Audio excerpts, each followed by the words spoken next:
তোমায় তো বললাম যে সোমবার দিন ডাক্তার দেখাবো, তো সোনাবাবুকে নিয়ে যাচ্ছি ডাক্তারখানায়।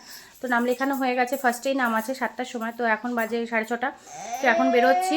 ওই দেখো কাঁদছে, কারণ ওর ঘ্যান ঘ্যান ঘ্যান ঘ্যান করছে। ওকে রেডি করানো হয়ে গেছে, এই যে শুধু এই যে মোজা টোজা পরানো হয়ে গেছে, শুধু টুপিটা পরাবো আর নিয়ে যাবো। আর আরেকটাও সমস্যা দেখা দিচ্ছে, একটু চিন্তাই আছি আমরা।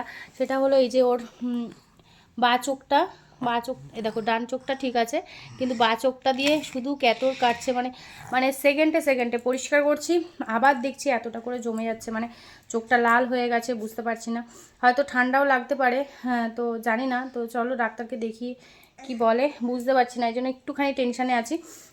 সারাদিনে একটুখানি দেখলাম, মানে সকাল থেকে এই জিনিসটা দেখছি, তো সারাদিন একটু টেনশানেই আছি যে কখন যাব ডাক্তারখানায়।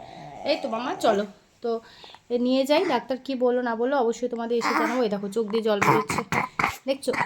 ষাট ষাট ষাট এই যে চোখটা দিয়ে জল বেরোচ্ছে, এই বাঁ চোখটা দিয়ে, কিন্তু দেখো ডান চোখে কিচ্ছু নেই, ডান চোখ একদম ঠিক আছে, কিন্তু বাঁ চোখটা দিয়ে জল বেরোচ্ছে আর খুব ইয়ে কাটছে। তো ঠিক আছে চলো, ডাক্তারখানা থেকে এসে তোমাদের সবটাই জানাবো, আর যদি ওখানে পারি তো শেয়ার করতে অবশ্যই শেয়ার করবো। চলো।